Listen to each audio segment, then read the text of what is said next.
Hi viewers, welcome to my channel Srivalli vlogs. Tamil Nadu trip సిరీస్లో ఇది day 5 and last day in Tamil Nadu. మార్నింగే నీట్గా fresh up అయిపోయి మైలాడుతురే హోటల్ చెక్అవుట్ చేసాము.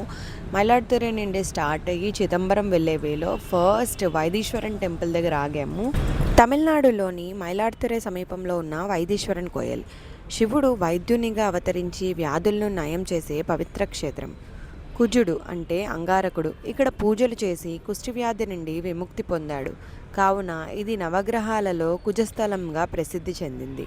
ఈ ఆలయం వేలిముద్రల ద్వారా భవిష్యత్తును చెప్పే నాడి జ్యోతిష్యానికి, సిద్ధామృత తీర్థం యొక్క ఔషధ గుణాలకి ప్రసిద్ధి.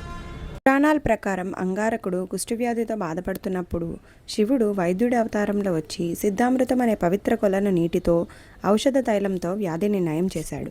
అందుకే ఈ కొలనులో ఉప్పు, మిరియాలు, బెల్లం వేసి అక్కడ స్నానం చేయడం వల్ల అన్ని రకాల చర్మ వ్యాధులు, ఇతర శారీరక బాధలు ఏమున్నా కూడా నయమవుతాయని భక్తుల నమ్మకం.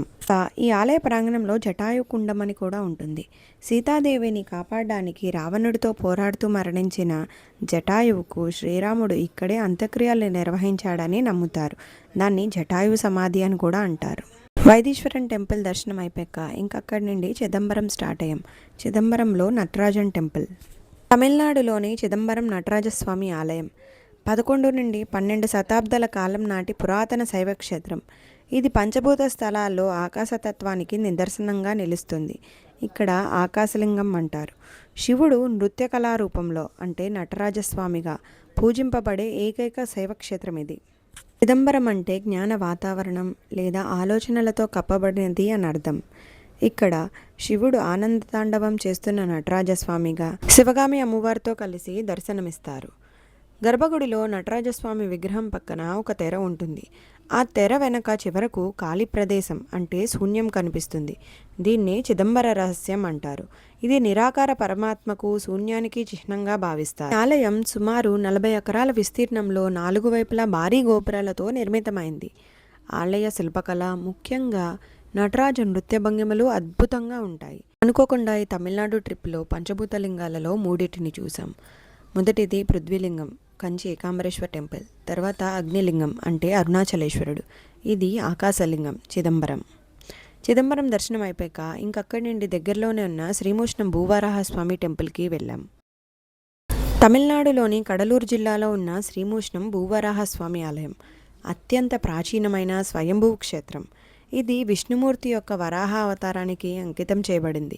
హిరణ్యాక్షుడిని చంపి భూదేవిని రక్షించిన తర్వాత స్వామి ఇక్కడ భూవరాహమూర్తిగా వెలిశారని క్షేత్రపురాణం. ఈ ఆలయం వైష్ణవ సాంప్రదాయంలోని 8 స్వయం వ్యక్త క్షేత్రాలలో ఒకటిగా ప్రసిద్ధి చెందింది. Hi, so day 5 in Chennai and last day Chennai. Last temple Bhuvarahaswamy temple చూసాము. ఇది శ్రీమూష్ణంలో ఉంటుంది. సో ఇది విష్ణుమూర్తి అవతారాల వరాహస్వామి అవతారం టెంపుల్ అనమాట.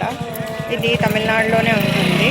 చాలా చాలా బాగుంది temple, Bhuvarahaswamy temple. So Tamil Nadu trip సిరీస్లో లాస్ట్ టెంపుల్ భూవరాహస్వామి దర్శనం చేసుకున్నాక అక్కడి నుండి పాండిచ్చేరి స్టార్ట్ అయ్యాం. ఆన్ ద వేలో ఎటోబిలో లంచ్ చేసేసి పాండిచ్చేరి రీచ్ అయ్యేటప్పటికి 2:30 అయింది. ఫస్ట్ అరబిందో ఆశ్రమం విజిట్ చేసి అక్కడి నుండి బీచ్కి వెళ్ళాం. బీచ్లో 1 అవర్ ఉన్నాక అక్కడి నుండి మళ్ళీ చెన్నైకి రిటర్న్ స్టార్ట్ అయ్యాం. సో అది day 5 Tamil Nadu. So welcome back. Day 8 long ట్రిప్లో డే 8 అండ్ డే 6 చెన్నైలో రిటర్న్ వెళ్ళిపోతున్నాం. చెన్నై నుండి ఆన్ ద వే ఉన్నాము. విజయవాడ వెళ్ళి అక్కడ టైం బట్టి బ్రేక్ తీసుకోవాలి. ఒకవేళ తొందరగా రీచ్ అయిపోతే కాకినాడ కూడా వెళ్ళిపోతాము.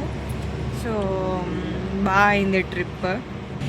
వ్లాగ్స్ చూడండి. వ్లాగ్స్ చూసి మీకు నచ్చితే లైక్ చేసి షేర్ చేయండి. అలాగే ఛానల్ని సబ్స్క్రైబ్ చేసి పక్కనే ఉన్న బెల్ బటన్ మీద క్లిక్ చేయండి. Thank you.